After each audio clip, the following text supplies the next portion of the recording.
Bonsoir à toutes et à tous, bienvenue dans ce live consacré au code de conduite d'un enseignant contractuel où nous allons aborder tous ensemble ce code de conduite hein, qui est à la fois officiel et à la fois non officiel, donc qui reprend un certain nombre de règles qui doivent être celles d'un enseignant contractuel, en lien évidemment avec à la fois l'éthique, la déontologie, la conduite de la classe, la communication, et tout cela dans l'exercice de votre fonction en tant qu'enseignant contractuel. Alors, ce thème est proposé par Passion Pédagogie. Alors, qu'est-ce que Passion Pédagogie? Passion Pédagogie est né d'une conviction, hein, dans le cadre d'objectifs CRPE, que la réussite au concours n'est qu'un début, n'est qu'une première étape parmi les différentes étapes qui vont vous conduire à devenir un professeur des écoles aguerri, averti. Et Passion Pédagogie vous accompagne parce que les premiers pas dans ce métier peuvent être à la fois exaltants, certes, mais également intimidants. Donc la mission de Passion Pédagogie, c'est de vous donner des outils concrets et innovants pour une première année épanouissante. Faut savoir que Passion Pédagogie, c'est plus de 1000 enseignants formés et plus de 50 heures, excusez-moi, de formation en vidéo qui vous sont proposées, bien entendu, avec trois piliers à l'intérieur de votre parcours, hein, qui est extrêmement complet, hein, fort de ce constat. Alors, vous avez à la fois des sessions d'échange en petits groupes, 4 moments forts de l'année, donc août, histoire de préparer la rentrée dans de bonnes conditions, octobre, histoire de faire le point sur la rentrée, cette première période, et puis de se relancer vers la seconde, janvier, bah, histoire de faire un bilan à mi-parcours d'année, hein, et avril, pour commencer à dresser un premier bilan de fin d'année, puis ensuite pour se projeter de façon la plus sereine possible dans la deuxième année d'exercice.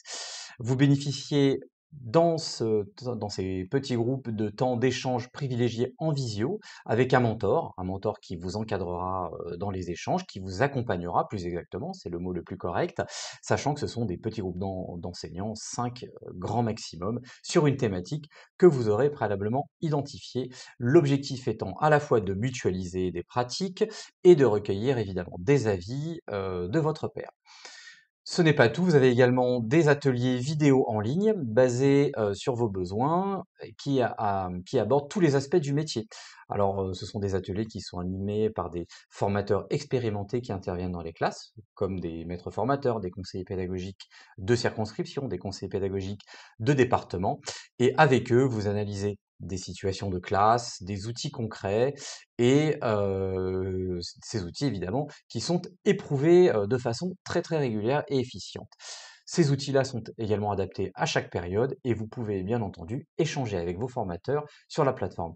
Et enfin, le troisième pilier, c'est la plateforme, c'est la communauté de partage et d'entraide, hein, sachant que c'est une communauté sur un réseau qui est spécifiquement dédié aux membres du parcours et animé par l'équipe pédagogique pour partager à la fois des idées, des ressources, mais également des questions.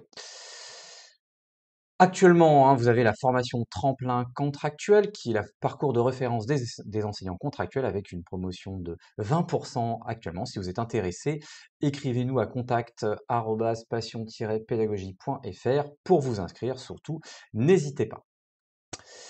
La thématique de ce soir, le thème de ce soir sera consacré, je l'ai dit en préambule, au code de conduite non officiel d'un enseignant contractuel, en sachant que pour cela, il y aura différents objectifs.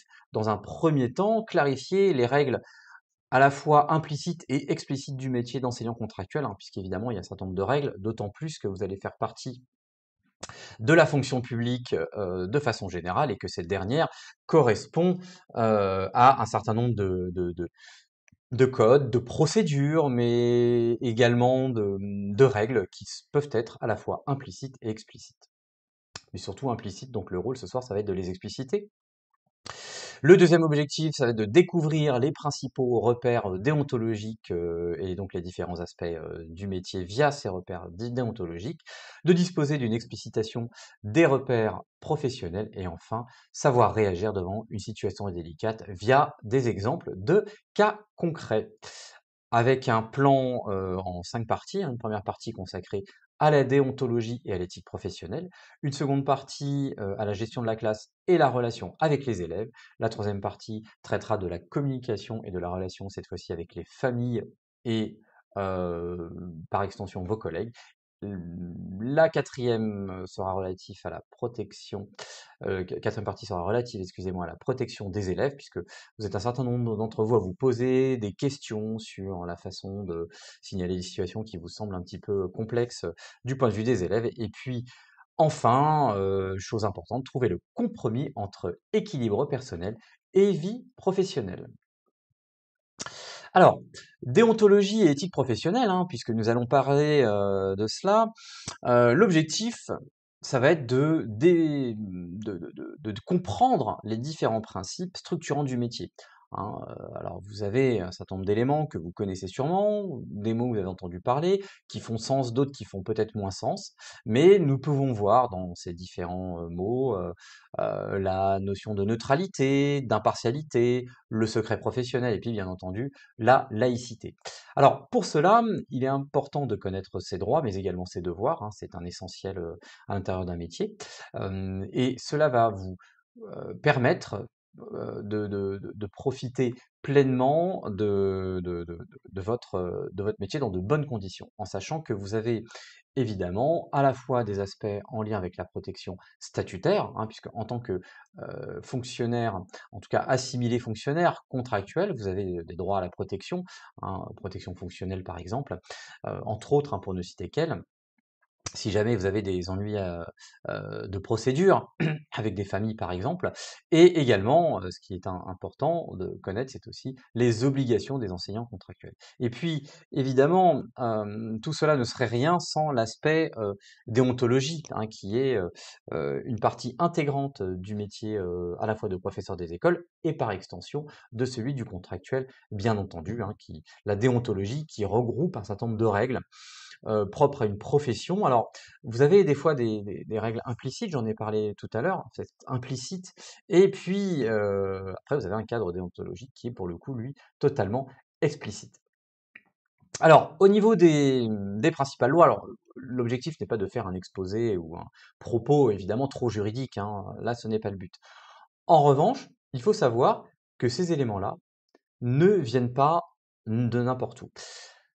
En réalité, au milieu des début des années 80, milieu des années 80, 1983-1984, vous avez un certain nombre de règles qui sont toujours en vigueur actuellement, qui sont liées à la fonction publique, hein. Donc par exemple, heu, en 1983, alors ça existait déjà avant, ça a été reformulé, vous avez par exemple le devoir de discrétion, hein, qui fait que vous ne pouvez pas vous exprimer devant, devant n'importe qui à propos d'une situation professionnelle vécue, hein, bien entendu. Ça, on le verra après, mais ça, c'est un exemple du devoir de discrétion, bien entendu. Ah donc la petite remarque, non mais écoutez, vous le savez, un tel embête votre enfant, mais vous savez que cet untel-là, bah, il est placé, dans une famille d'accueil, vous savez que c'est compliqué pour lui. Ça, on ne peut pas le donner. On ne peut pas le dire, par exemple, à une autre famille que l'on reçoit en rendez-vous, donc c'est un exemple de devoir de discrétion. Mais vous avez également, la loi, relative au statut des contractuels, qui a été un peu réactualisée, mais la loi fondatrice, elle date de 1984. Ça, c'est un autre point important, hein, qui régit votre statut et probablement dans votre arrêté de nomination, vous verrez, hein, il y a une référence à cette loi-là. Autre composante importante, et là ça concerne plus les élèves, c'est le droit à l'éducation, puisque vous savez que le droit à l'éducation, article 111.1 du Code de l'éducation, il prime sur tout autre droit. Alors le Code de l'éducation, c'est l'ensemble des règles relatives à l'éducation en France, qui est apparu courant des années 2000, euh, qui condense en gros tous les textes en lien avec l'éducation. Et dans ce code de l'éducation, je disais que le droit à l'éducation prime. C'est-à-dire que, par exemple, quand vous avez un conflit entre parents, nous, ce qui nous intéresse, c'est l'intérêt de l'élève. L'intérêt de l'élève qui fait qu'il va obligatoirement être scolarisé quelque part. Ça peut être à titre provisoire, hein, si jamais il y a des difficultés et des conflits entre les parents, mais c'est une obligation. Autre obligation, hein, dont découle ce droit, c'est bah, l'obligation d'instruction, hein, avec bon, une possibilité assez restreinte malgré tout, puisque c'est sur autorisation exclusivement, par exemple, de l'instruction en famille. Et puis également, alors là, on entre dans le pénal par rapport au secret professionnel, puisqu'évidemment, on n'avait pas le droit de dévoiler certains éléments en lien avec votre secret professionnel. Bon, voilà pour les grands textes. On va pas rentrer dans le détail, hein. Le but, je le répète, n'est pas de faire un exposé qui soit juridique, mais en tout cas, ce sont des éléments à connaître, bien entendu, quand on est enseignant. Et puis, vous avez évidemment les lois Ferry, hein. Euh, les lois Ferry, alors là, pourquoi j'en parle? Parce que c'est le fondement de la laïcité à l'école. On y reviendra, mais vous savez que la laïcité à l'école, loi Ferry, hein, année 1880-82, ont, ont mis en place un certain nombre de lois euh, relatives à l'instruction, et entre autres l'instruction laïque, hein. Donc on voit que cette instruction laïque, elle commence 20 ans avant la loi de séparation des églises et de l'État, dont nous souhaitons, petite parenthèse, les 120 ans, où nous allons fêter pardon, les 120 ans euh, courant lors de cet automne. Déontologie éthique professionnelle, donc j'ai mis un exemple, hein, l'article dont je parlais tout à l'heure, qui est dans le code pénal, hein, c'est le fait par toute personne dépositaire de l'autorité publique ou chargée d'une mission de service public de révéler des informations couvertes par le secret professionnel. C'est tout bête, c'est tout bête, hein. Ne serait-ce que de dire qu'un élève c'est compliqué actuellement parce que ses parents divorcent, secret professionnel. Voilà. Donc une vigilance malgré tout, hein, parce que je sais que parfois, ça peut être tentant aussi voilà, d'aborder certaines choses. On en a envie, alors pas en pensant à mal, hein, pour peut-être le bien de l'élève, mais attention, ce n'est pas dans ce n'est pas dans vos prérogatives, bien entendu. Alors, la déontologie et l'éthique professionnelle signifie que l'enseignant agit dans un cadre légal et institutionnel. Alors le cadre légal, on en a parlé, le cadre institutionnel, si vous ne le connaissez pas, c'est celui qui est lié aux règles de l'école, que sont par exemple les programmes, que sont les différents décrets, arrêtés, décrets. Alors en sachant qu'il y en a qui sont à connaître, hein, notamment celui relatif pardon, aux sorties et aux voyages scolaires, hein, qui dispose que l'enseignant doit demander à son directeur l'autorisation de sortir de l'école avec son groupe d'élèves, par exemple, hein. Ça, c'est le directeur qui délivre ces autorisations. Le voyage scolaire, c'est du ressort de l'inspecteur de l'éducation nationale.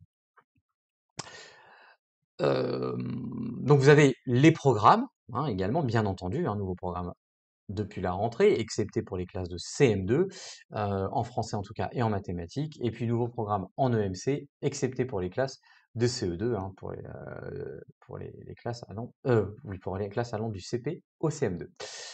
La déontologie éthique professionnelle concerne également la neutralité et le devoir de réserve. Alors la neutralité et le devoir de réserve, qu'est-ce que c'est? C'est le fait de s'abstenir de donner son opinion en lien avec un fait d'actualité politique, hein. Nous, on n'a pas à juger les faits d'actualité, on a une opinion, hein, on a le droit d'avoir notre opinion, dans ce cas-là, on la garde pour nous. On l'exprime, on la garde pour nous, on n'a pas le droit de l'exprimer devant les élèves. Ça, c'est absolument interdit. Quand bien même il y a des dispositions qui peuvent éventuellement, hein, des éléments qui peuvent éventuellement vous heurter au regard de vos convictions, mais vous n'avez pas le droit de les exprimer ni devant les élèves, ni devant les familles. Ça, c'est un point extrêmement important. Soyez attentifs à cela, hein. Ça, c'est un élément essentiel de votre exercice. Pareil, on n'a pas le droit de, comment dire, de véhiculer des idées politiques et de véhiculer son opinion politique. C'est pareil, hein, vous n'avez pas le droit. Mais ça va au-delà de ça, hein. La neutralité, c'est également, par exemple, la neutralité commerciale, hein. En tant que contractuel, vous ne pouvez pas faire la promotion de telle ou telle marque, de telle ou telle enseigne de grands magasins, par exemple, hein, ou de grande surface, comme vous voulez. C'est interdit, hein. C'est interdit par la loi parce que vous devez la neutralité, hein, bien entendu. L'autre élément du cadre légal et institutionnel, alors ça vous le connaissez, c'est la laïcité. Alors la laïcité, c'est la liberté de croire et de ne pas croire, hein. Au départ, c'est une liberté, hein, je tiens à le préciser. C'est extrêmement important. En France, on a le droit de croire ou de ne pas croire. Ça, c'est la liberté. Après, à l'intérieur de l'école, il y a une application. La mise en application, c'est que les signes ostentatoires sont interdits à l'école. Alors, ça a été, donc 2004, hein, ça a été amendé par un certain nombre de textes supplémentaires, le dernier datant d'il y a 2 ans, sur les camis en l'occurrence, donc sur une tenue vestimentaire. Mais ça, c'est pour les usagers, hein. Les usagers, pas de signe ostensible. Ça veut dire que le signe qui n'est pas ostensible, par définition, il peut être autorisé du point de vue des élèves. Mais attention, du point de vue du fonctionnaire, c'est interdit. C'est-à-dire qu'en tant que fonctionnaire, vous ne pouvez pas avoir de croix. Les élèves peuvent éventuellement avoir une mini-croix après, voilà, hein, qui peuvent par exemple rentrer, mais et on ne peut pas leur dire quelque chose par rapport à ça.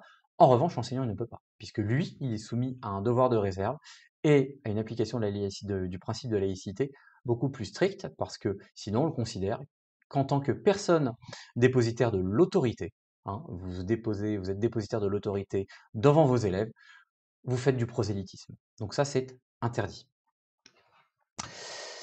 Donc ça, c'est un aspect important. Alors, au regard de la laïcité, vous savez que vous avez un vade-mecum, hein, qui est disponible, bien entendu, hein, donc ça, c'est un élément à savoir.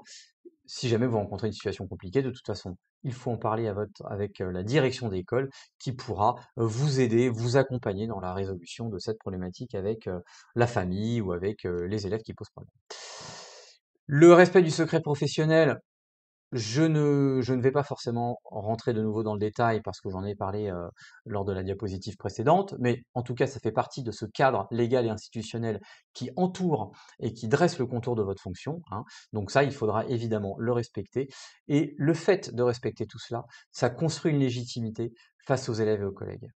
Parce que, par exemple, si vous indiquez votre opinion politique, vous ne savez pas à qui vous avez affaire face à vous.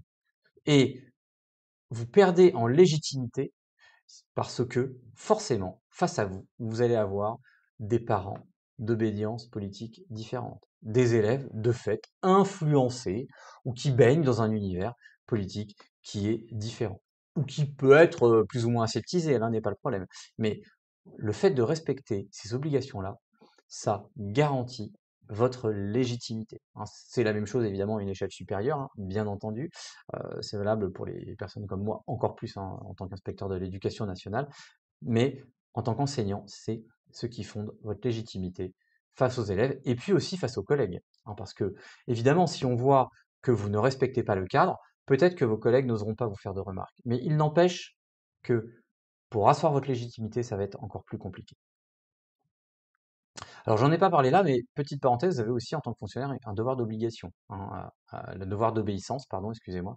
Et le devoir d'obéissance, sauf évidemment si cet ordre est contraire aux valeurs de la République et au droit, à la Déclaration des droits de l'homme et du citoyen, bien entendu, mais vous avez un devoir d'obéissance, faut le savoir. Alors un petit cas pratique, un parent croisé sur le marché, hein, on suppose que vous êtes dans la même ville que ou dans le marché qui est dans la même ville que celle à l'intérieur de laquelle vous enseignez, ou dans le village, il vous demande des informations donc confidentielles sur la situation familiale d'un élève. C'est rien, c'est ah mais oui, mais le petit un tel, oui, oui, bah on est d'accord, hein, ses parents sont en train de divorcer. Je reprends un peu l'exemple de tout à l'heure. Où on est d'accord, hein, ça va pas être facile pour lui, parce qu'à la maison, la situation familiale n'est pas facile. Alors, au regard de ce cas pratique, vous devez respecter le secret professionnel. C'est un point extrêmement important. Vous abordez une réponse neutre. Je suis désolé, je ne peux pas vous répondre. Ces informations relèvent de la vie privée, hein. Si vous voulez, vous pouvez demander éventuellement à la famille, mais la famille directement concernée, si elle a envie de vous en faire part, de répondre à votre question, mais moi je ne peux pas vous en parler, ça relève de la vie privée. Et ça, c'est un point important, parce que évidemment, le parent qui vous interroge sur le marché, la famille qui vous interroge sur le marché, heu, bah, le fait que vous lui répondiez, en créant ce qu'on appelle une connivence, mais une fausse, en l'occurrence, connivence, ça va quand même vous décrédibiliser. Vous ne savez pas ce que cette famille-là va dire déjà, hein. Bah, ouais, j'ai croisé, un tel, sur le marché, il m'a donné des informations sur, telle famille, oui, mais on peut pas forcément, faire attention à ce qu'on lui dit, vous voyez? Bon, ça c'est un premier élément. Bon, je évidemment, le premier élément, c'est qu'on doit respecter le secret professionnel, hein. Mais en plus, ça vous délégitime complètement dans votre fonction, et puis en plus, 2e en plus, hein, et puis, raison supplémentaire, vous allez avoir le risque de surenchère par rapport à ça, hein, et d'avoir des familles qui vous accaparent pour telle ou telle chose. Donc, soyez professionnel, restez neutre, et si jamais vous êtes vraiment embêté par ce parent-là, vous pouvez informer votre hiérarchie si nécessaire. Alors, la voie hiérarchique, je le précise, quand on a une demande à faire, on passe toujours par la direction d'école qui remonte à l'inspection.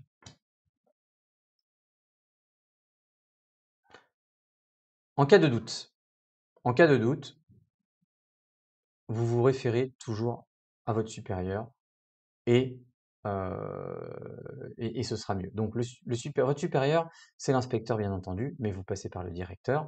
Alors, vous pouvez, en première intention évidemment, sans en référer tout de suite à votre supérieur, en référer à la direction d'école pour demander, pour lui dire, hein, écoute, je suis bien embêté, moi j'ai rencontré un tel sur le marché, il me demandait des renseignements sur un élève, moi j'avais pas spécifiquement envie de lui donner, il a insisté, alors je lui ai rien dit, mais je préférais te prévenir. Voilà. Et puis si ça se reproduit, là il va être nécessaire d'informer le supérieur hiérarchique qui pourra quand même intervenir auprès de la famille pour dire, écoutez, là, vous laissez l'enseignant tranquille, on est dans le cadre du secret professionnel. L'autre conseil que je vous donne, en cas de tentative d'intrusion dans la vie privée de quelqu'un d'autre de la part d'une famille, ou d'ailleurs toute autre demande, parce que ce conseil-là va être valable pour n'importe quelle situation, on évite de répondre dans l'urgence sans recul. Quand vous répondez, ayez une prise de hauteur et le recul nécessaire à un professionnel de l'éducation que vous êtes en tant qu'enseignant contractuel. Donc, ne répondez pas dans l'urgence, s'il vous plaît, parce que quand on répond dans l'urgence, il peut manquer des éléments, puis des fois on a donné des informations qu'on n'avait pas envie de donner. Donc faites extrêmement attention à ne pas répondre dans l'urgence. Prenez du recul, prenez le temps de réfléchir à votre réponse avant de répondre bille en tête. Donc en synthèse, ce que l'on peut dire pour clore ce chapitre autour de la déontologie et de l'éthique professionnelle, même si, bien entendu, c'est sous-jacent, c'est inhérent à la fonction, mais ça intervient, évidemment, ça va intervenir tout au long de notre soirée. En synthèse, connaissez les grands textes légaux, les textes essentiels, hein, bien entendu, laïcité, j'en ai parlé, les devoirs et les droits des fonctionnaires, bien entendu. Les programmes, ça va de soi, c'est même pas une obligation hein, en tant que professionnel. Respecter la confidentialité et la neutralité. Et en cas de doute, pas de question, on demande conseil. La laïcité, pardon, c'est la garantie de la liberté de conscience, ça j'en ai parlé tout à l'heure. Ça veut dire que, également, en tant que fonctionnaire, au niveau de cette laïcité, on a des obligations beaucoup plus grandes que les usagers du service public. C'est toujours le cas. Et que la posture professionnelle construit votre identité d'enseignant, hein. C'est-à-dire en reprenant tous ces éléments-là, de posture, de déontologie, d'éthique professionnelle, ça va construire votre identité d'enseignant et de fonctionnaire. Et n'oubliez pas, dernier élément, que la légitimité se fonde sur la cohérence, la constance et l'équité. Si un de ces 3 éléments-là manque, ça va être compliqué, hein. La cohérence, bon, bah, évidemment, on va pas dans un sens puis dans l'autre ensuite. Alors, sauf si on a fait une erreur, ça arrive, hein, on a tous le droit à l'erreur. Les élèves, comme vous, bien entendu. Après, ça s'explicite, mais ça c'est un point important. La constance, elle est tout autant constitutive de la déontologie et de l'éthique professionnelle parce que, évidemment, c'est ce qui fonde aussi le fait qu'on va pouvoir compter sur vous, hein, bien entendu. Et puis l'équité, bon, bah, l'équité, ça va de soi, hein, je ne développe pas plus que cela. Évidemment, c'est totalement inhérent à votre fonction. L'enseignant, n'oubliez pas qu'il est figure d'autorité à la fois au niveau éducatif et au niveau moral. Ça, c'est un point important. Et que, bon, le code de l'éducation, j'ai mis 111.3, neutralité et respect des consciences, c'est une évidence, hein. C'est une évidence, c'est-à-dire que vous ne pouvez pas porter un jugement sur, évidemment, la conscience des familles. Alors après, là, on rentre un petit peu dans ce qu'on pourrait être un sujet de préparation au concours de recrutement du professeur des écoles, donc on va pas l'étudier ce soir, mais évidemment, le savoir, hein, qui est légitime par le consensus scientifique, hein. Le consensus scientifique, c'est le fait que les professionnels, les scientifiques, hein, qui traitent d'une question, sont peu ou prou d'accord sur une certaine notion. Après, ce consensus scientifique, il peut changer, hein. Il peut y avoir des évolutions, hein, ceux qui étaient à l'école il y a 40 ans ont appris que Pluton faisait partie intégrante des planètes, donc maintenant c'est un peu, elle a été reléguée au rang de planète naine, donc c'est pas vraiment le même statut qu'une autre planète. Bon, bref, je referme la parenthèse. Donc, ce consensus scientifique, il bouge, mais c'est celui qui assoit la légitimité du savoir scientifique, hein, et du savoir que l'on enseigne à l'école, tout en sachant bien entendu, en toute humilité, que ce savoir peut bouger. Donc vous avez d'un côté le savoir, vous avez de l'autre l'opinion, hein, donc le savoir et l'opinion ont toute leur place à l'école. En revanche, la croyance, là pour le coup, c'est du ressort propre de l'individu. Et ça, les individus le gardent pour eux. Bon, alors j'ai remis également les circulaires et les textes relatifs à la laïcité, mais ça, on en a parlé un petit peu tout à l'heure. Le Vademecum, n'oubliez pas. J'ai pas mentionné non plus le Vademecum, enfin le guide laïcité spécifique à destination du premier degré, qui reprend à la fois le volet législatif, mais surtout le volet éducatif. Ça, c'est un élément important, hein. Nous sommes dans cet aspect-là, dans le premier degré, ne pas l'oublier, bien entendu. Et enfin, hein, un petit extrait, il appartient à chaque membre de la communauté éducative de respecter le principe de neutralité. J'aurais pu le mettre précédemment, vous me direz, vous avez raison. C'est en gros ce qu'il y a dans l'article 111.3 du Code de l'éducation. Enfin, pour terminer, hein, quelques citations, Alors, c'est Philippe Berrieux, hein, qui disait que l'enseignant est garant d'un cadre, non d'une opinion. Ça veut dire ce que ça veut dire, hein, bien entendu. Et je dirais même que le cadre est là pour vous protéger, est là pour protéger votre action. Philippe Pernoud, il a travaillé à la fois sur la posture professionnelle qui se construit, hein, c'est-à-dire que quand on devient contractuel, donc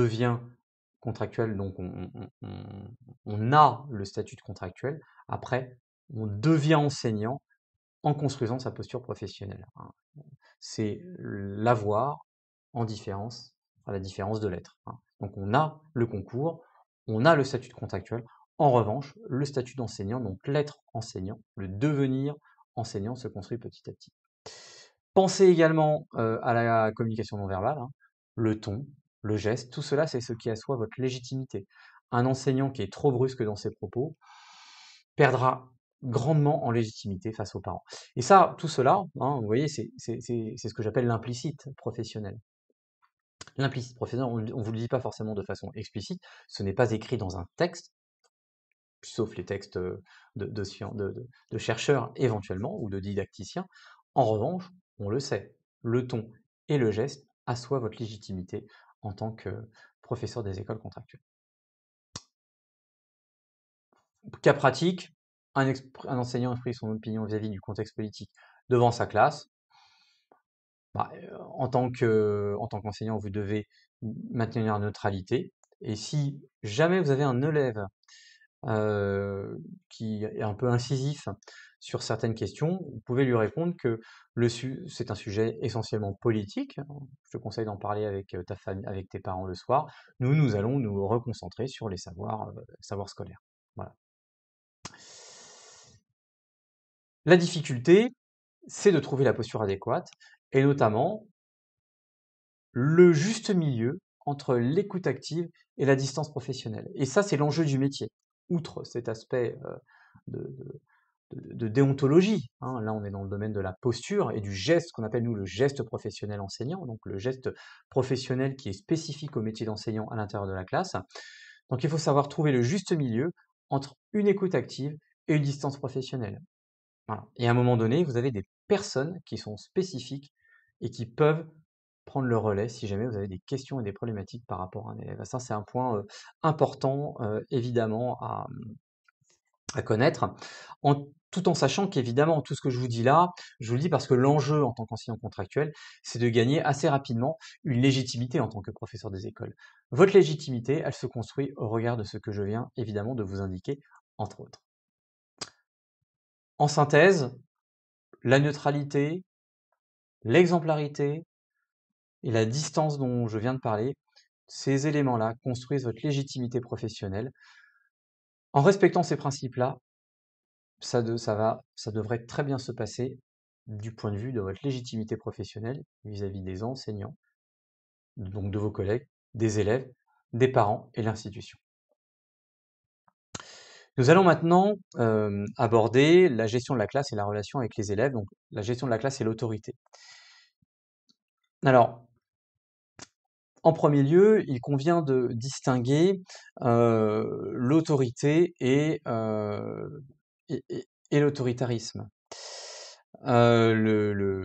L'autorité et l'autoritarisme sont deux éléments totalement différents, hein. L'autoritarisme, faire preuve d'autoritarisme, c'est déborder d'excès de zèle, hein, dans le maintien de l'ordre. Évidemment, c'est l'enseignant qui fait cela à l'intérieur d'une classe n'a pas compris son rôle en tant que personne garante d'une certaine autorité. L'autorité, elle ne s'acquiert pas forcément en hurlant sur les élèves, en usant de façon abusive de, de- de- de son, comment dire, de sa supériorité, j'allais dire, institutionnelle, hein, qui est légitimité par l'institution, mais elle se construit avec un certain nombre d'éléments que nous allons voir, l'objectif étant de construire un cadre sécurisant. Le cadre sécurisant, c'est ce qui va permettre aux élèves de construire leur savoir de façon sereine. Si le cadre n'est pas sécurisant, ça va être extrêmement compliqué euh, pour progresser, tout simplement, hein. C'est-à-dire que si vous suivez même en tant qu'adulte, hein, une formation et que c'est pas totalement sécurisé, c'est-à-dire que si vous risquez à un moment ou à un autre de vous faire humilier, d'être prise à partie, bah forcément, vous n'allez pas être partie prenante de la formation. Pour les élèves, c'est pareil, hein, donc on peut questionner la légitimité, par exemple, des interrogations surprises. Moi, personnellement, je la questionne. Même si ça rentre dans le cadre d'une liberté pédagogique. En revanche, ça crée un cadre qui n'est pas du tout sécurisant. Et petite parenthèse, c'est pas ça du tout qui fera que vos élèves apprendront mieux leurs leçons d'une séance à l'autre, hein. C'est aussi parce qu'ils en comprennent les enjeux, hein. Et ça, c'est important, hein. Expliciter les enjeux en lien avec une notion, ça, c'est un des rôles de l'école. Alors, gestion de la classe et autorité. Alors, vous avez un certain nombre de circulaires autour des règles de la vie scolaire. Dans le code de l'éducation, vous avez également l'obligation de sécurité. Donc moi, j'aime bien citer les textes de référence parce que cela permet aussi de voir d'où ça vient, hein. Ce n'est pas anodin non plus, il y a un certain nombre de règles, il y en a un peu plus récentes aussi, mais ça, c'est des textes, j'allais dire, de base. Alors, est-ce qu'il faut les connaître? Pas forcément. Mais en tout cas, moi, je les cite, hein, pour vous donner mes références. Alors, la gestion de la classe,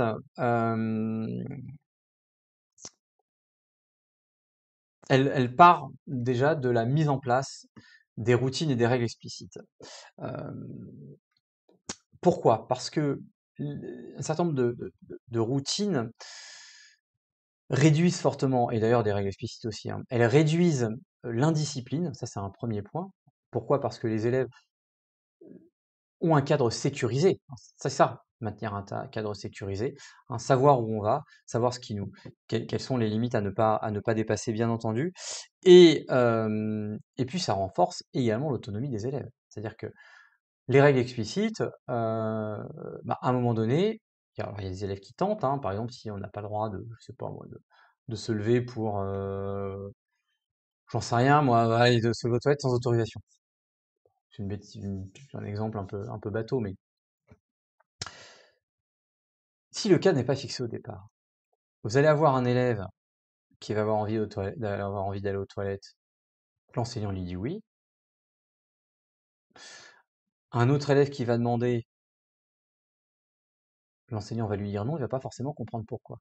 Pour autant, l'enseignant aura toutes les raisons hein, de lui dire non. Alors ça peut être pour des raisons de sécurité, ça peut être aussi parce qu'actuellement c'est la récréation d'une autre classe et que vous souhaitez éviter que des élèves se croisent, ou parce que tout simplement vous sortez dans 3 minutes, etc., etc., etc. Si c'est pas explicité, les élèves vont pas forcément savoir comment réagir. Donc ça c'est important.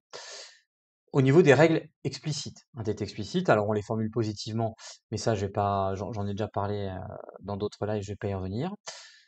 Et puis la mise en place de routines, je parlais tout à l'heure de la sécurité, ça sécurise également. Savoir qu'à un moment donné, le matin en arrivant, on fait telle ou telle chose, et puis ça renforce aussi l'autonomie des élèves face à la tâche, à sa tâche d'élève et à ce qu'il se passe quand on rentre dans la classe. Ça, c'est le premier élément. Le deuxième élément, c'est la sanction éducative, hein. Alors la sanction éducative, hem, elle a pour but d'enseigner, une règle, alors que la punition, elle a pour but de sanctionner un manquement. Alors ça ne veut pas dire, attention, que dans une école, on ne fixe pas les limites et que, évidemment, il n'y a pas, ce qu'on appelle traditionnellement des punitions, des sanctions, lorsqu'un élève transgresse une règle. Ce n'est pas ça du tout. En revanche en revanche, dans la sanction éducative, il y a également ce qui apparaît, être une idée de réparation et ça, c'est la différence, hein. Alors, des fois, par exemple, quand on transgresse une règle de sécurité, quand on est en sortie scolaire dans la rue, il n'y a pas à discuter. En revanche, à l'école, ensuite, parce qu'il y a la sécurité à assurer tout de suite. En revanche, quand on rentre à l'école, évidemment, il y a tout le loisir et toute la légitimité de discuter du pourquoi du comment dans la rue, hein.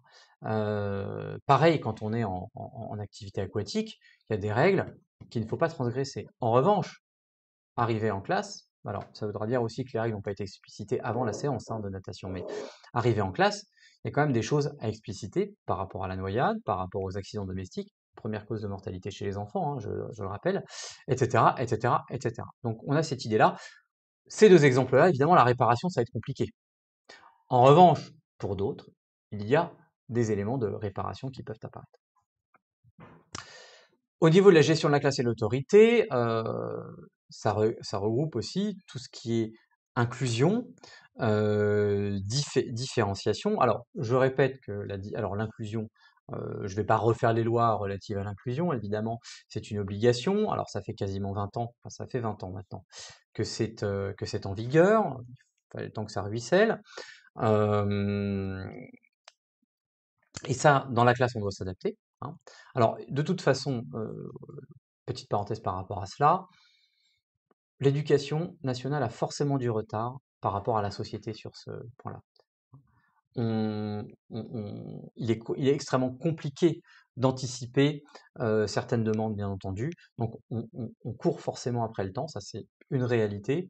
Et ce qui signifie que dans une classe, on va devoir, en tant qu'éducation nationale et vous, en tant qu'enseignant, vous allez devoir vous adapter aussi aux besoins des élèves, hein. Dans inclusion et dans élève à besoins éducatifs particuliers, il y a la notion de besoin.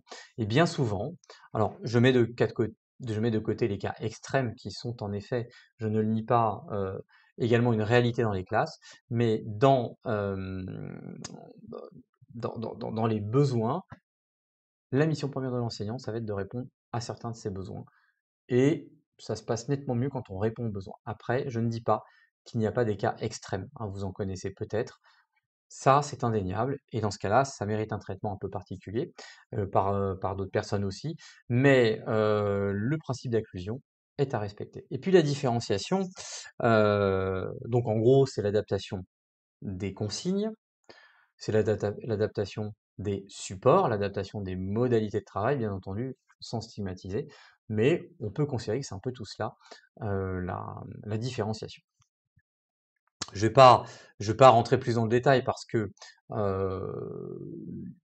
On pourrait faire un live spécifiquement là-dessus, mais en tout cas, ce sont des éléments qui sont importants également à connaître. Alors, la gestion de la classe et l'organisation, forcément, au regard de la gestion de votre classe, vous allez asseoir votre autorité, hein, ça passe par l'organisation, ça passe par le rapport que vous avez avec vos élèves, ça passe euh, notamment c'est en lien, pardon, avec votre positionnement dans la classe, hein, mais tout cela va fonder, cette gestion de la classe et notre organisation va fonder aussi la façon dont vous allez faire autorité à l'intérieur de votre classe. La gestion de la classe et de l'autorité passe également par la construction d'un climat scolaire positif. Alors qu'est-ce que c'est le climat scolaire? Le climat scolaire, c'est défini par un certain nombre en gros, d'axes, de différents axes. Donc, c'est la qualité de la relation qui existe entre les élèves, la qualité de la relation qui existe entre vous et vos élèves, hein, les élèves entre eux, vous et vos élèves, vous et les autres adultes de la classe. Hein, ça, c'est important. Hein, si on voit qu'on a des adultes qui s'entendent pas dans un groupe, ben, en tout cas des adultes chargés, enfin même autres, hein, mais particulièrement chargés de la conduite d'un groupe, bah, forcément les élèves vont ressentir. Ça passe également par toutes les situations et le traitement de ces situations. Au niveau on parlait de sanctions éducatives un peu plus haut, bah, ça en fait partie. La relation avec les familles, j'en ai déjà parlé, la relation avec les partenaires, etc., etc. Et tout cela participe à la construction d'un climat scolaire positif, évidemment, étant qu'un climat bienveillant et cohérent, ça facilite, cela va sans dire, un apprentissage. Et la mise en œuvre de la différenciation pédagogique, ça j'en ai parlé. Euh, alors je parlais de différencier selon les besoins, mais en réalité, il est tout à fait normal, et c'est le quotidien d'une classe, de différencier. Hein. Une classe sans différenciation, c'est compliqué. Enfin, d'ailleurs, ça n'existe pour ainsi dire pas. Hein. Voilà. Alors, cas pratique numéro 1, un élève refuse systématiquement de travailler. Alors, que faire quand on a un refus de travail? Alors, on va déjà essayer de voir, lorsqu'on est confronté à un cas comme ça, quel est le cadre, hein. Alors, le rappel du cadre, c'est que bon, à partir du moment où on est à l'école, on a l'obligation de travailler. Alors, pourquoi je parle du rappel du cadre? Parce que ça peut être un élève qui refuse de travailler dans certaines disciplines au regard de ses convictions. Et dans ce cas-là, on est sur un sujet un peu différent, hein. Donc le premier élément, c'est d'essayer de comprendre le pourquoi du comment. Et puis ensuite, vous avez une phase de dialogue individuel qui va s'engager avec l'élève, hein, qu'il est nécessaire évidemment d'avoir parce que il s'agit pour vous, en tant qu'enseignant, de comprendre ce qui fait qu'il refuse de travailler. Alors, je ne parle pas de l'élève qui refuse à un moment donné ou qui travaille peu. Alors, on en a assez peu comme dans le premier degré, hein, je tiens à le dire. Mais je parle d'un élève qui refuse systématiquement. Après, j'ai mis sanction proportionnée, mais ça, c'était plus en lien avec la famille notamment, hein, et on parle de sanctions éducatives. Et puis ensuite, il faut savoir que dans l'école, et ça, je l'ai pas mis, il faut savoir se tourner vers des personnes ressources. Donc, un élève qui refuse de travailler, moi, ce que je vous conseille, c'est d'en parler à la direction de l'école pour essayer de voir avec le psychologue de l'éducation nationale ou des enseignants du RASED, hein. Les enseignants du RASED ont une double fonction. Premièrement, une aide à dominante pédagogique et deuxièmement, une aide à dominante relationnelle. Et donc pour cela, à ce titre, ils peuvent éventuellement vous aider. Et enfin, dans certains départements, vous avez des enseignants qui sont là spécifiquement pour traiter un peu tout ça. Alors, la plupart du temps, c'est vraiment des élèves plutôt perturbateurs, hein, dont les enseignants s'occupent. C'est pas dans tous les départements. Vous avez certains départements, alors on appelle ça des médiateurs, on appelle ça des médiateurs violence, on appelle ça des enseignants relationnels. Au niveau du comportement, je parle pas du RASED, hein, je parle vraiment d'enseignants qui ne gèrent que cela, qui tournent à plusieurs circonscriptions, etc., etc., etc. Ça dépend vraiment des départements, ça dépend vraiment des cadres et des contextes d'exercice. Certains ne le mettent pas en place, hein, je préfère le préciser. Cas pratique numéro 2, classe bruyante, perte de contrôle. Hein, vous êtes confronté à une classe qui est bruyante, perte de contrôle. Alors, si c'est le cas, si vous voyez que vous perdez pied avec votre classe, on n'hésite pas à stopper l'activité, à recentrer l'attention, Alors en maternelle, il y a un certain nombre de comptines que l'on peut faire. Certaines classes en élémentaire, ça peut être le cas aussi, hein, ne l'oubliez pas. Après, il y a des choses toutes bêtes, hein, je parle aussi parfois lors de live de silence stratégique. Le silence stratégique, il en fait partie. Donc on recentre, histoire de rebaisser un peu la tension. Ensuite, on reprend le travail avec une consigne claire. Et puis après, on voit, hein. Alors, la plupart du temps, ça marche. Et puis des fois, ça marche pas, donc il faut savoir passer aussi éventuellement à autre chose. Peut-être qu'il y a un souci dans la façon dont vous y prenez. En sachant que je parlais, j'en ai parlé tout à l'heure en introduction, mais là je le reprends. Ce qui fonde l'autorité, c'est le cadre, la constance et la cohérence. Donc, votre réponse face à une classe qui met un peu le bazar, ou qui met le bazar, ça va être le respect du cadre, la constance et la cohérence de votre propos. La constance, ça veut dire quoi? Ça veut dire, dans le cadre de la gestion de la classe, ça veut dire à un moment donné et ça rejoint la notion d'équité aussi, c'est-à-dire qu'à un moment donné, les élèves, ils doivent être capables de comprendre le pourquoi du comment et de voir que si on pose des limites, si on leur pose des limites, ces limites-là doivent être les mêmes pour d'autres élèves, pour les autres élèves de la classe. Alors il y a une exception, c'est les élèves à besoins éducatifs particuliers, mais ça en général les élèves d'une classe savent que certains élèves, au regard de leurs besoins, on peut tolérer et accepter certaines choses. Vous avez des élèves qui ont des dossiers MDPH, ou qui ont des troubles, qui ne peuvent pas rester assis plus d'un quart d'heure par exemple. J'ai une bêtise, en un quart d'heure, c'est totalement arbitraire ce que je dis, ça peut être plus, ça peut être moins. Forcément, si ces élèves-là, alors que c'est mentionné dans le GVASCO, c'est-à-dire mentionné dans une équipe de suivi, etc., il est précisé qu'il ne peut pas tenir plus d'un quart d'heure assis. Si vous le maintenez assis pendant une demi-heure, à un moment donné, ça risque de mal se passer. Donc, oui, il peut y avoir des exceptions, alors que cette position assise, vous allez l'exiger de certains de vos élèves. Bon, mais à part ça, la cohérence, elle est dans la réponse que l'on apporte à l'ensemble des élèves. Comme maître mot, prévenir, réagir. C'est-à-dire que si vous sentez que vous commencez à perdre pied, on réagit le plus rapidement. Plus vous réagissez précocement, mieux vous allez reprendre le contrôle de votre classe. En synthèse, parce que là le but hein, c'est d'aborder un certain nombre d'aspects au niveau de la gestion de la classe et de l'autorité. L'autorité, c'est à la fois la prise en compte du cadre, la constance de vos propos et la cohérence de votre action. Enfin, cohérence de votre action et de votre propos, bien entendu. En sachant que il vaut mieux agir en amont, donc prévenir, donc agir en amont, dès que vous savez que ça commence à dégénérer, ou le mieux, c'est de prévenir ces débordements. Par exemple, si vous mettez en place une activité de 3 heures sans récréation, là vous mettez toutes les chances de votre côté pour qu'à un moment donné, votre classe, elle déborde et elle ressente le besoin d'aller en récréation, par exemple. Nous allons maintenant aborder, dans cet aspect de code de conduite, la relation avec les parents et avec vos collègues. Dans cette relation-là, il faut savoir déjà que la coopération, c'est la clé de la réussite.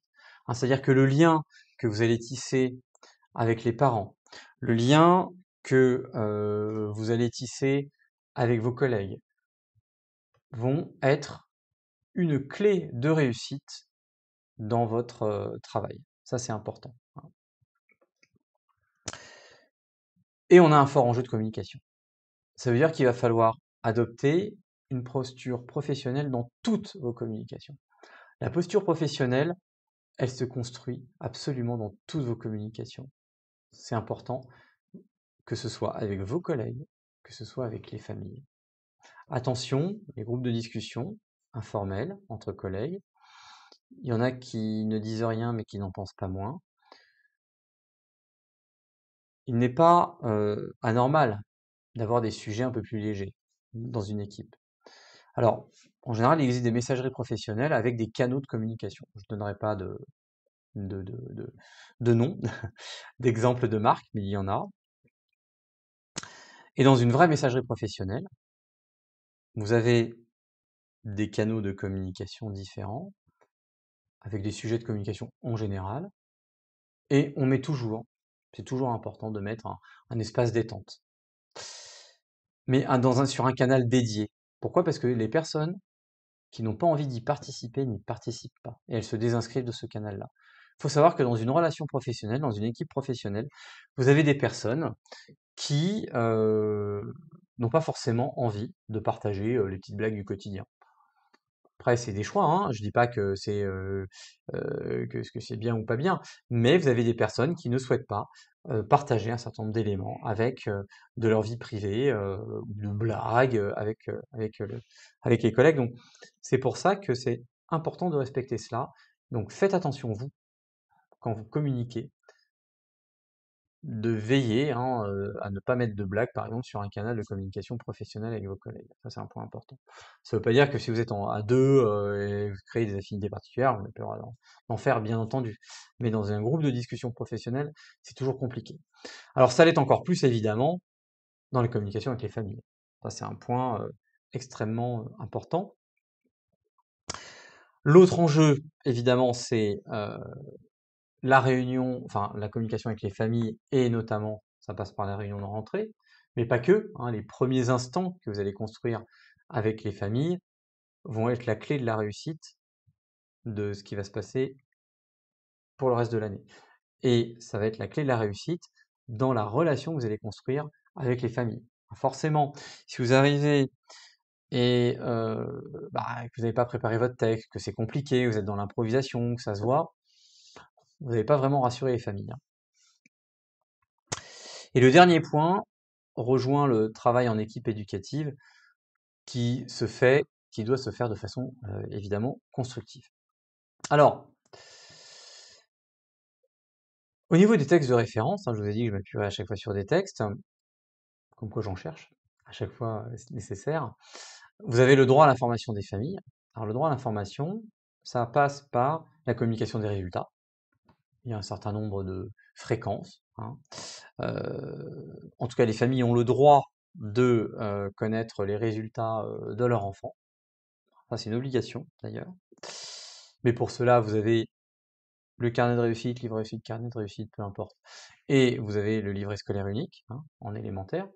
Le carnet de réussite étant en maternelle. L'enjeu est quand même différent. Enfin, ce les concepts sous-jacents à ces deux modes d'évaluation sont quand même différents. Donc je vous invite à aller voir ce qui correspond à quoi. La relation avec les parents, elle est aussi régie par la charte de la laïcité à l'école. Et vous avez des éléments qui explicitent hein, cette relation avec les familles dans cette charte de la laïcité à l'école qui date de 2013.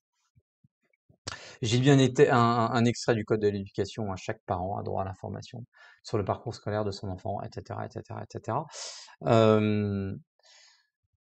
C'est un élément à respecter hein, et c'est légitime. Petite parenthèse, il faut savoir que les résultats des évaluations nationales, hein, les évaluations repères, ce qu'on appelle les évaluations repères, les résultats doivent être communiqués aux familles, individuellement. Au niveau de la théorie, hein, on a un certain nombre d'éléments. Donc, on a le triangle éducatif, ce qu'on peut appeler le triangle éducatif, la famille, l'école et l'élève.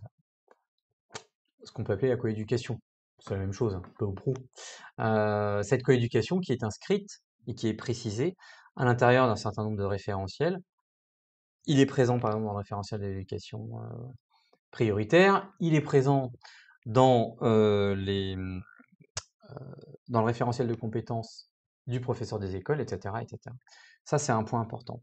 Alors, François Dubé lui parle de complémentarité des rôles, du rôle entre chaque acteur. Pourquoi? Parce que il doit y avoir une certaine cohérence entre ce qu'il se passe à la maison et ce qu'il se passe à l'école, et inversement. Mais pour qu'il y ait une cohérence, il faut qu'il y ait une explicitation.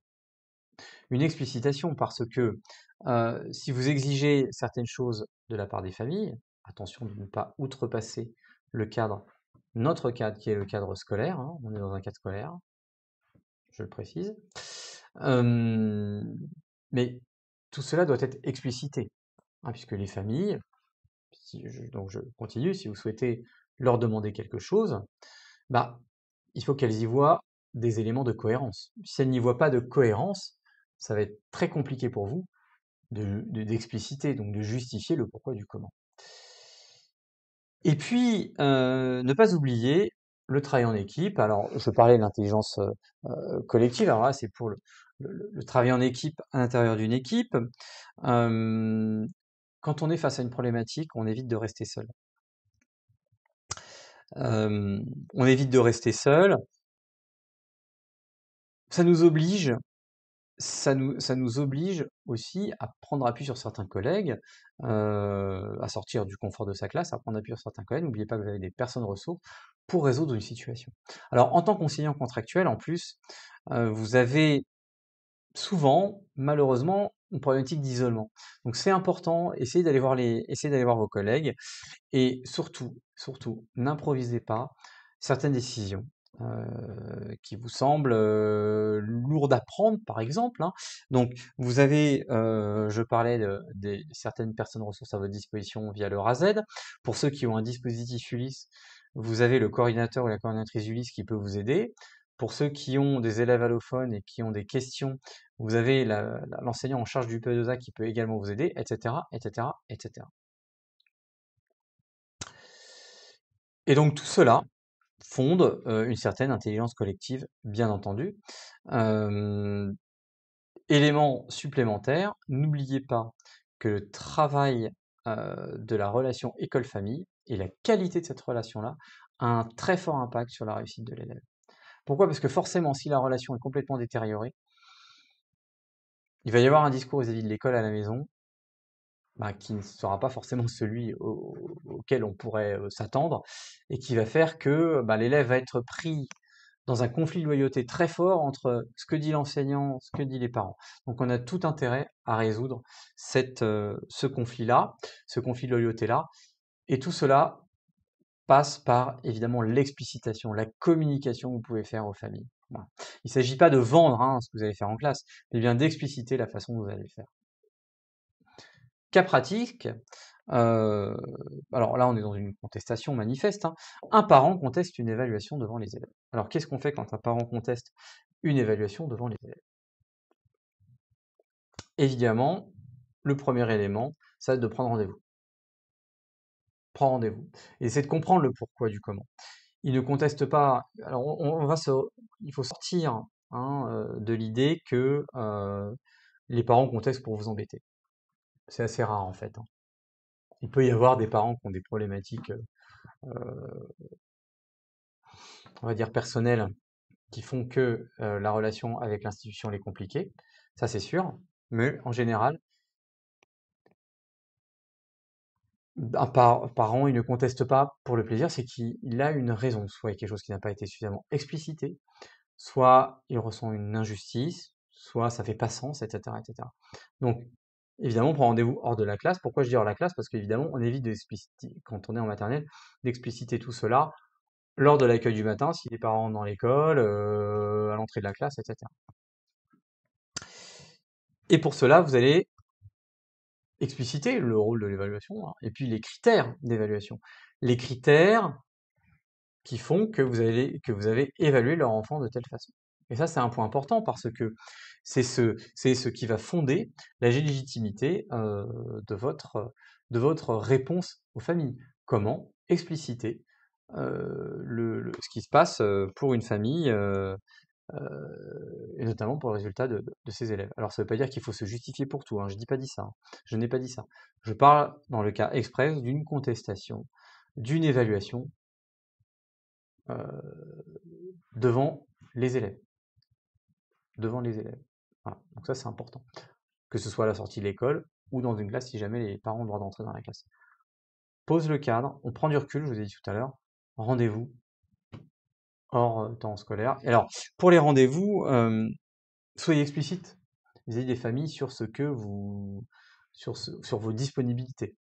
Et je parlais tout à l'heure de la cohérence, de la constance et de la et de l'équité de votre réponse. Donc, n'hésitez pas à dire aux familles à quel moment vous, comment dire, à quel moment vous êtes disposé à répondre à leurs demandes. À un moment donné, si vos rendez-vous c'est tous les mardis soirs de 16h30 à 18h, bah, si un parent vous demande un rendez-vous pour le lundi, vous dites bah non, moi c'est plutôt le mardi. Alors si ce parent dit ah oui mais mardi là moi c'est ma journée où je suis obligé d'être en présentiel et j'ai 1h30 de transport le matin, 1h30 de transport le soir, je peux pas être là avant 19h, j'en suis vraiment navré. Bon bah évidemment, le but c'est pas de faire preuve de rigidité, mais soyez explicite aussi sur les, les moments où vous pouvez les recevoir.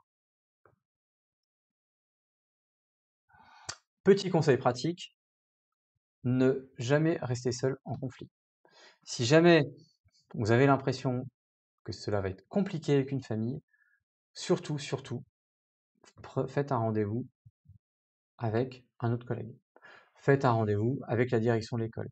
Et ça va vous permettre aussi de ne pas rester seul si jamais vous avez un parent qui est un peu trop embêtant, un peu trop insistant et qui déborde de son rôle. Ça, c'est important. Et puis, n'hésitez pas à valoriser le rôle des parents. Les parents jouent un rôle, évidemment, dans l'éducation. Valoriser le rôle des parents, ça veut dire aussi le pourquoi du comment. Si jamais vous demandez à ce que les parents signent le cahier chaque semaine, toutes les 2 semaines, peu importe, pourquoi c'est important? Parce que ça peut témoigner vis-à-vis de leur enfant, de l'intérêt que les parents portent aux apprentissages de leur enfant, par exemple. Ça peut être une explicitation. Donc, pour cela, en disant cela, vous valorisez le rôle que les parents peuvent avoir dans la réussite de leur enfant, ce qui est totalement vrai aussi. En synthèse, hein, au niveau de cette relation avec les parents et les collègues, tout cet ensemble de relations, au pluriel, se construit via le respect que vous portez à l'une et l'autre partie, que ce soit vos collègues, évidemment les élèves, mais là on n'en parle pas, on en a parlé précédemment, et les parents. La transparence, c'est important d'être transparent par rapport à ce que à ce que vous avez envie de faire, à ce que vous leur demandez, hein, le pourquoi, mais ça passe aussi par l'explicitation, et puis la coopération, hein, comme je l'ai dit tout à l'heure, qui est un enjeu essentiel de cette relation. Nous allons maintenant aborder un point qui, qui pose parfois problème, notamment au niveau pardon, excusez-moi, des procédures. Lorsqu'il y a un incident, lorsqu'il y a une situation qui vous interpelle. Et donc on va voir la façon de réagir. Alors en cas de danger et d'incident, bon, ça de toute façon c'est organisé et c'est en général la direction d'école qui vous en fait part. C'est un point important. Mais ça peut être en cas d'incident de façon élargie, hein, lors d'un rendez-vous avec des parents, etc., etc. Connaître les procédures, ça c'est important, savoir comment ça se passe. Et puis après, la maîtrise des bases administratives pour une image professionnelle fiable, en sachant qu'il y a des éléments du point de vue administratif, excusez-moi, qui sont extrêmement importants.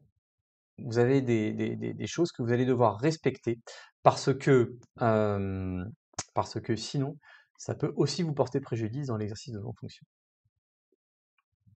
Alors, il faut savoir qu'en tant qu'institution et en tant qu'institution membre de la protection de l'enfance, vous avez une obligation de signalement.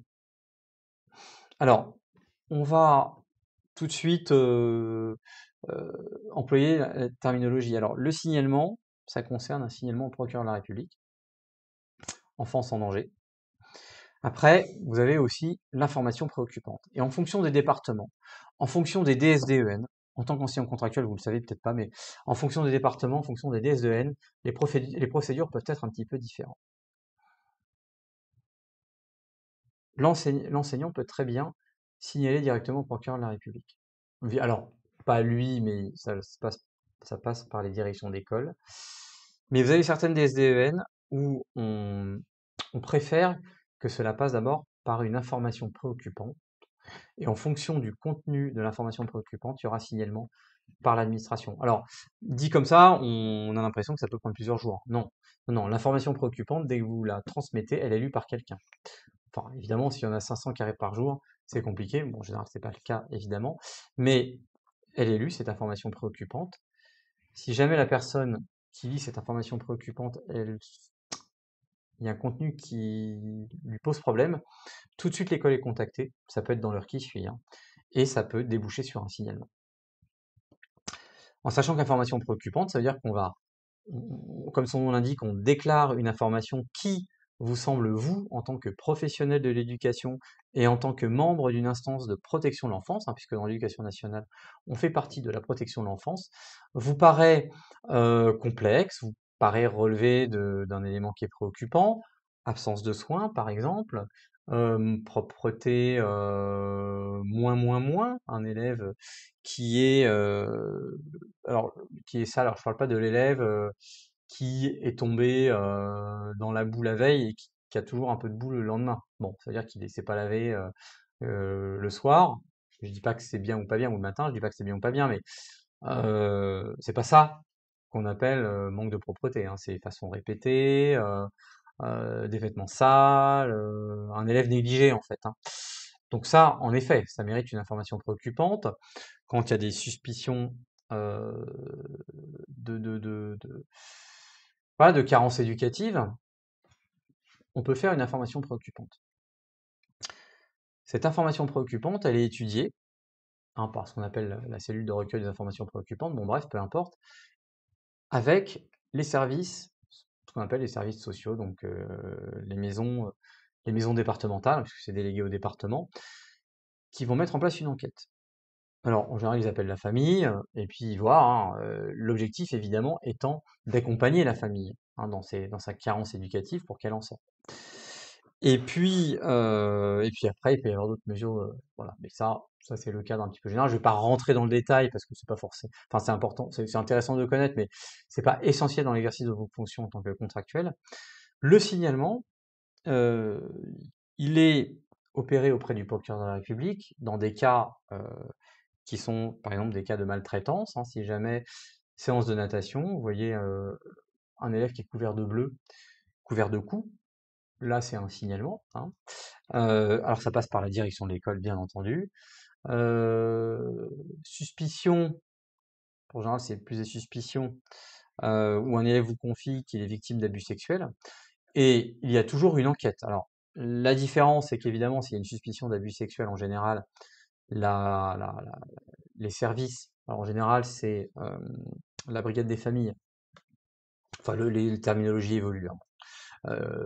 En gros, toute l'entité qui s'occupe des personnes mineures, vous en avez qui peuvent se déplacer dans l'école pour interroger l'enfant, hein. Alors évidemment, ils sont en civil, on s'organise pour appeler l'élève hors de la classe pour qu'il, voilà, ils peuvent éventuellement être dans le bureau de la direction en demandant à la direction de l'école de sortir et puis on, on essaie de voir s'il y a un danger pour l'enfant ou pas, si c'est avéré ou pas. Ça peut être dans la journée, hein, ça peut être extrêmement rapide. Et ça, c'est le procureur de la République. Il y a un rapport qui est fait au procureur de la République qui peut décider, mais ça peut être extrêmement rapide, hein. Ça peut être le matin pour 11h30, hein. Le, le, le placement de l'enfant ou l'interrogation de la famille, etc., etc. Ça, c'est des choses à connaître. L'information préoccupante d'un côté, le signalement de l'autre. Voilà.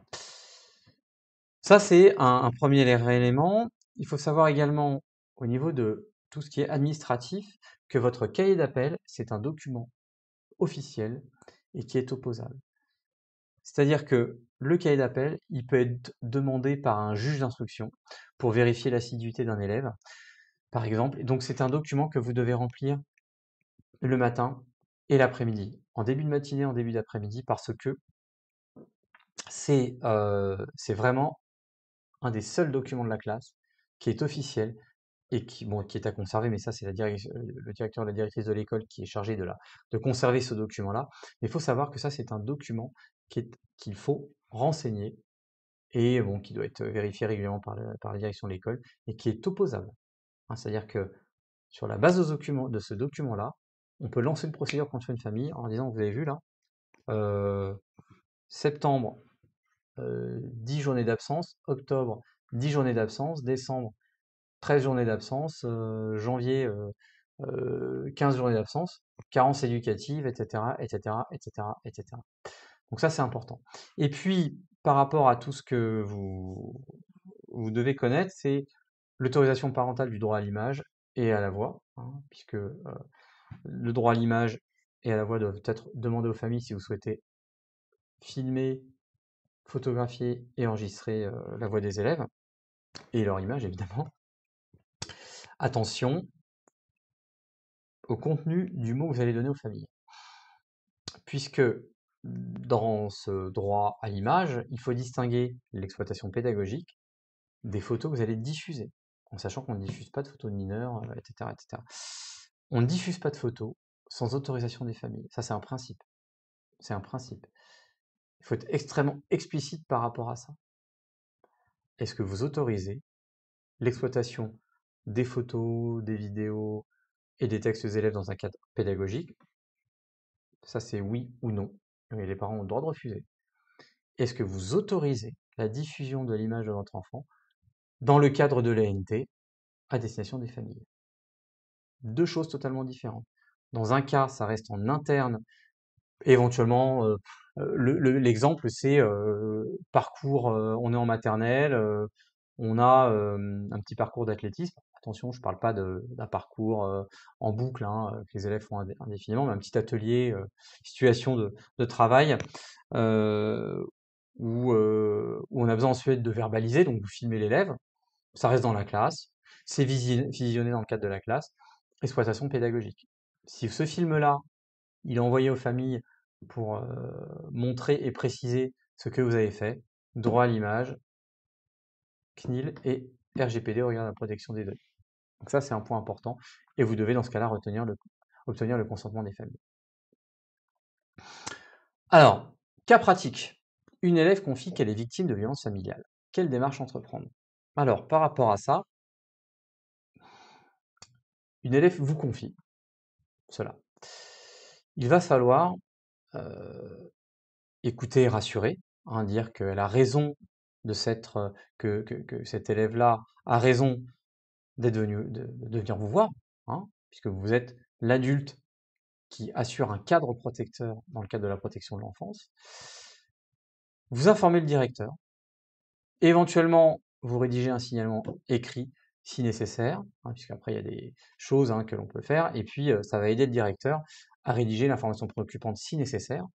Et puis vous avez un certain nombre de professionnels que vous allez pouvoir mobiliser. Dans ce cas-là. Donc par exemple, le psychologue de l'éducation nationale. Le psychologue de l'éducation nationale, il sait comment interroger un élève. En tant que professionnel de l'éducation, je ne dis pas que vous ne savez pas, encore que, mais il y a des mots qui ont leur importance. Et notamment des mots qui ont leur importance pour ne pas trop, comment dire, abîmer la parole de l'élève ou anticiper la parole de l'élève. Et ça, c'est important parce que si vous le faites vous-même, si vous menez vous-même cet interrogatoire-là, entre guillemets, cette discussion, ce dialogue, il y a peut-être des éléments à côté desquels vous allez passer, des signaux faibles que les psychologues de l'éducation nationale savent repérer. Donc ça, c'est important de se tourner vers les professionnels disponibles. Ça peut être également le médecin scolaire, bien entendu, ça peut être l'infirmière scolaire, hein. Donc vous avez ces personnes-là à mobiliser, il peut y en avoir d'autres, hein, à l'échelle d'une circonscription, mais le premier interlocuteur, c'est la direction d'école.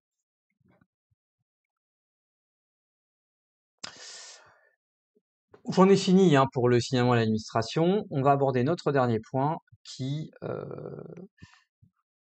concerne l'équilibre personnel et le développement professionnel. Il y a un enjeu derrière cela, c'est la tenue dans la durée, hein. Pour tenir dans la durée, il faut savoir conjuguer les deux, l'équilibre personnel et l'équilibre professionnel. Et ça, comment dire, c'est l'enjeu. C'est l'enjeu du métier d'enseignant. Il faut savoir se ménager des temps. Il faut savoir se ménager des temps, hein. Évidemment, votre travail, ce ne sont pas uniquement les 24 heures plus les 108 heures. C'est du travail de préparation, c'est du travail de correction. Ça fait partie de la fonction d'enseignant. mais il faut également savoir se ménager. Et c'est ce que nous allons voir. Alors, en 2013, vous avez le texte sur le temps de travail et les obligations, hein, les modalités de service des enseignants. Donc, par exemple, le service d'enseignant du premier degré s'organise en 24 heures hebdomadaires d'enseignants à tous les élèves et 3 heures hebdomadaires en moyenne annuelle, soit 108 heures. Hein, c'est à ce titre-là que vous avez les 108 heures précisées, effectuées sous la responsabilité de l'inspecteur de l'éducation nationale chargé de la circonscription. Voilà. Donc ça, c'est pour le temps de travail. Ça, c'est un point important. Et évidemment, vous devez tous et toutes vous fiez à ce texte-là, vous conformez à ce texte-là. Alors évidemment, les modalités, elles varient. Si vous êtes à mi-temps, c'est la moitié du temps. Si vous êtes à 80%, enfin, vous êtes présent 3 jours sur 4, parce que c'est pas vraiment 80% dans l'éducation nationale, vous avez, enfin les modalités sont un peu variables d'un département à l'autre. Vous avez, c'est au prorata de la quantité de service. Attention pour les stagiaires, mais ça vous concerne pas, ça dépend des départements. En tout cas, pour les contractuels, vous avez vous devez respecter tout cela. Ça, c'est un premier élément. En tant que contractuel, vous bénéficiez également de formations et d'actions de formation continue. La formation continue, elle s'organise à destination des enseignants du premier degré à hauteur de 18 heures par an. Alors, vous allez me dire, c'est pas beaucoup. En effet, c'est pas beaucoup. En revanche, vous avez certains enseignants, pas dans le premier degré, qui n'en bénéficient pas ou peu. Donc, les formations, 18 heures de formation, c'est intéressant. Ça permet, bon, alors vous allez avoir, si vous rentrez dans le métier, la plupart du temps, une formation en lien avec les valeurs de la République, en lien avec l'éducation à la vie affective et relationnelle, français et mathématiques, hein, donc voilà, peu ou prou. Puis après, en fonction du statut de votre école aussi, vous allez pouvoir avoir des formations un peu plus approfondies. Et voilà, là je parlais d'une formation en général qui est réservée aux entrants dans le métier. C'est pas une obligation. Et attention, ça dépend des académies, hein. Ce que je vous dis là, ça dépend vraiment des académies. Vous avez des académies qui s'organisent complètement différemment. Et puis, vous allez pouvoir aussi avoir ce qu'on appelle le travail en constellation. C'est-à-dire pendant une année, vous allez travailler autour des mathématiques, en formation, j'entends, pas dans la classe. Et une année, vous allez travailler en français. Bon. Et ça dépend des plans académiques de formation continue qui sont conformes aux règles nationales du plan de formation des enseignants qui a été actualisé en 2025, soit dit en passant. Ça, c'est pour prévenir. Alors, j'ai mis des références théoriques, mais euh, les risques psychosociaux, hein, ça, c'est important. Et à cet égard, il est important de ne pas rester tout seul face à une situation. Ça, c'est un élément qui est absolument indispensable à connaître. Si jamais vous ressentez une difficulté professionnelle, ne restez pas seul. Et vous avez vos collègues qui peuvent vous aider, vous avez la direction d'école qui peut vous aider, l'équipe de circonscription qui est là également pour vous accompagner, bien entendu. Et puis, vous avez aussi des dispositifs d'écoute, faut le savoir, hein, et c'est pas une honte, hein. C'est pas une honte. On n'a pas forcément la même résistance et face à certaines situations, le même caractère. Et donc, pour moi, c'est important de se sentir bien quand on va à l'école. Venir travailler avec la boule au ventre, c'est pas normal. Je le dis en tant qu'inspecteur d'éducation nationale, on ne vient pas travailler avec la boule au ventre. Si vous avez la boule au ventre parce que vous avez un problème avec vos collègues, il faut le résoudre. Si vous venez avec la boule au ventre parce que vous avez un problème avec un élève, il faut résoudre également cette problématique-là. Et pour cela, les circonscriptions sont là pour vous accompagner. Alors bien entendu, à hauteur des moyens aussi disponibles, hein, c'est-à-dire qu'il n'y a pas de réponse magique. Il faut aussi parfois entendre que il est nécessaire des fois pour résoudre des situations de prendre de la hauteur au regard d'une situation pour aller mieux. Mais on ne vient pas travailler avec la boule au ventre, ça c'est un principe, hein. Sinon, c'est qu'il y a un problème quelque part et que vous n'allez absolument pas tenir dans la durée. Alors le sentiment d'auto-efficacité, comment dire, ça je l'ai mis, mais c'est par rapport au fait de se fixer des objectifs personnels, hein. Essayez de voir, non pas le verre à moitié vide, mais le verre à moitié plein, si vous avez l'impression d'être mi-figue mi-raisin. Qu'est-ce que je faisais au début de l'année? Qu'est-ce que je fais maintenant? Qu'est-ce qui a changé? Alors cela se mesure aussi et est facilité par des bilans, hein, que je vous conseille de faire, des bilans quotidiens, hein, que je vous conseille de faire à la fin de chaque semaine. Et puis vous allez voir et garder trace de ces bilans et de voir aussi à la fois les difficultés et puis les aspects positifs. Alors, commencer par les aspects positifs. Voilà ce qui s'est bien passé dans la semaine. On note, on n'hésite pas à noter. Bah, moi, j'ai pris du plaisir parce que la séance que j'ai faite, elle a bien marché. J'ai pris du plaisir parce que bah, il y avait un peu d'agitation et puis ils se sont mis au travail. Euh, ils se sont remis au travail rapidement, etc., etc. Vous faites cela régulièrement et vous allez voir que votre bilan de fin de période, vous allez pouvoir le comparer avec ce qui se passait au début de l'année. Alors attention, parfois les dernières semaines, la dernière semaine du mois de novembre et la dernière semaine du mois de décembre de classe, je parle des semaines de classe, ce sont pas les semaines les plus faciles. Alors moi je trouve que la période 2 c'est peut-être la moins évidente, notamment en décembre, voilà, on commence à être, enfin, on arrive à un moment donné où on est fatigué et bah, les élèves le sont aussi, mais nous également. Donc en tant que professionnel, forcément dans le quotidien de la classe c'est compliqué. Et puis Pernou que j'ai déjà comment dire mobilisé tout à l'heure, convoqué tout à l'heure, il parle de développement professionnel, mais ça on en a parlé bien entendu.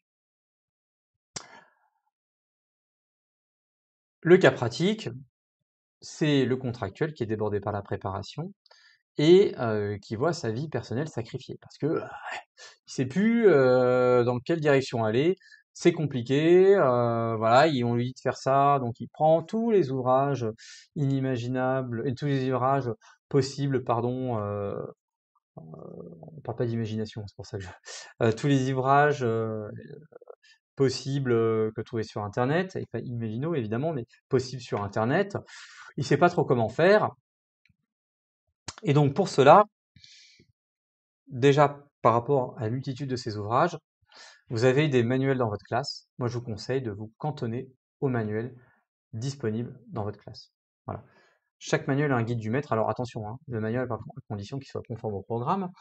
Évidemment, s'ils ont plus de 20 ans, c'est à proscrire. Mais les manuels conformes au programme, ça vous les gardez bien entendu. N'oubliez pas que pour les programmes qui ont été réactualisés en 2025, donc cette année, sur le site des éditeurs, bien souvent, vous avez des additifs en complément des ouvrages actuels qui permettent d'être en conformité avec les programmes. Vous avez des modalités de conformité. Voilà, il y a une méthode une méthode de lecture ou une méthode pas de lecture forcément de français ou de mathématiques qui vous dit, bah voilà, cette notion-là, on peut l'aborder comme ça, comme ça, comme ça, en complément de l'ouvrage que vous avez, en attendant l'apparition d'un ouvrage en conformité avec les programmes de 2025. Et donc, on consulte le guide du maître de l'ouvrage, du manuel que l'on a à la classe, et ça suffit. Parce que sinon, vous allez complètement vous disperser. Ça, c'est un premier élément. Deuxièmement, la gestion du temps. Qu'est-il urgent et important de faire dans la classe? Qu'est-ce qui est urgent et important? À ce stade-là, pour moi, l'urgence, c'est déjà de définir le cap vers lequel vous allez tendre. Donc il doit y avoir la programmation qui reprend l'ensemble des activités que vous allez pouvoir faire dans votre classe, enfin l'ensemble des thématiques que vous allez travailler dans votre classe cette année. Et les progressions, c'est-à-dire quand on passe d'un point A à un point B. Voilà. Et puis, ça c'est à ce stade-là, hein. Donc prenez un peu de temps, prenez 4-5 heures peut-être ce week-end pour travailler là-dessus. Et ensuite, l'urgent et l'important, c'est la préparation de la classe. Mais c'est pareil, hein, si à un moment donné, vous vous arrêtez tous les soirs à 22 heures. Enfin, j'ai une bêtise, hein, parce que je dis ça parce que c'est l'expérience avec des enfants qui parlent. Donc, en général, quand on rentre, on s'occupe de ses enfants, puis après, enfin, je parle de mon cas, hein, donc je devrais pas parler de mon cas perso, mais bref, et puis après, on travaille. Mais ça dépend des obligations des uns et des autres. Donc après, à vous de fixer, mais si vous fixez un horaire limite à pas dépasser. Alors si vous le dépassez tout le temps, c'est peut-être que cet horaire-là n'est pas réaliste, ou peut-être que bah, vous travaillez trop tard. Donc dans ce cas-là, il est important de définir ses limites et de les respecter. Ça c'est la gestion du temps, un élément important. Deuxièmement, la mutualisation des ressources. N'oubliez pas, alors je parlais tout à l'heure de l'intérêt de Passion Pédagogie, mais c'est celui-là aussi, hein, la mutualisation des ressources. La mutualisation des ressources, et je parlais dans Passion Pédagogie, je parlais surtout de l'intérêt, hein, du parcours de formation qui est proposé, parce que ça permet cette mutualisation des ressources. Et puis, se former par petits pas, là c'est pareil, hein, évidemment le lien est évident avec ce que j'ai dit tout à l'heure sur ce que propose Passion Pédagogie. Donc se tourner vers des pairs, se tourner aussi vers des formateurs qui peuvent vous apporter des réponses à vos préoccupations professionnelles. Je parlais tout à l'heure des limites horaires. Fixez-vous des limites horaires, c'est important, hein, je le répète. Si c'est 21h30, parce que vous avez besoin de dormir et parce que vous avez besoin aussi à un moment donné d'avoir un sas pour du travail personnel. Après, vous en avez qui préfèrent faire ce sas et après travailler. Moi, personnellement, je préfère tout enchaîner et me fixer un sas ensuite. Ça, c'est un premier élément. Puis, le partage et la collaboration, pareil, hein. Euh, on est dans un métier, vous êtes dans un métier qui comprend un certain nombre de travail en solitaire, mais il est important, malgré tout, de s'ouvrir aux autres via le partage et la collaboration, en sachant que l'équilibre personnel est une des conditions d'efficacité de son travail. Ça, c'est un point extrêmement important. Si vous ne faites que travailler, si vous ne prenez pas des moments pour votre vie personnelle, ça va être compliqué. En conclusion générale, hein, de mon propos, la posture professionnelle, c'est celle qui correspond à la fois à la protection, à la légitimité de votre action. Ça, c'est un premier point important, hein. La construction de cette posture professionnelle, elle repose principalement sur ces points-là. La gestion de la classe repose à la fois sur un cadre clair, on l'a dit tout à l'heure, l'explicitation de vos attentes, la cohérence et, je dirais, la cohérence dans la durée, bien entendu. La relation avec les familles, elle repose à la fois sur la communication, l'écoute et le cadre institutionnel, relation également avec votre collègue d'ailleurs, bien entendu, avec vos collègues, pardon. L'éthique repose à la fois sur la loyauté, hein, mais la loyauté que vous devez vis-à-vis de l'institution et la protection que vous offre en retour l'institution. Et évidemment, le travail collectif apporte à la fois une cohérence d'ensemble et le soutien dans votre contexte de travail de façon générale, hein. Ne l'oubliez pas, en tant que contractuel, c'est un élément extrêmement important. Pour information, vous avez les textes officiels sur Légifrance, mais ça, c'est si jamais vous êtes un assidu du droit, hein, n'hésitez pas à aller sur Légifrance, plus qu'ailleurs, hein, c'est vraiment Légifrance, la base de référence des textes juridiques. N'oubliez pas que vous avez sur Eduscol et sur Canopé des guides et des ressources qui pourront vous apporter des éléments et des réponses à vos questionnements, bien entendu. Enfin, je répète, hein, le tremplin contractuel actuellement avec moins 20%, qui est le parcours de référence des enseignants contractuels. Si vous souhaitez des renseignements, écrivez-nous à contact@passionpedagogie.fr pour vous inscrire. Il ne me reste plus qu'à vous souhaiter une très bonne soirée, vous remercier d'avoir suivi ce live public et écoutez, je vous souhaite une très très bonne année scolaire et beaucoup de bonheur dans ce métier. Je vous remercie.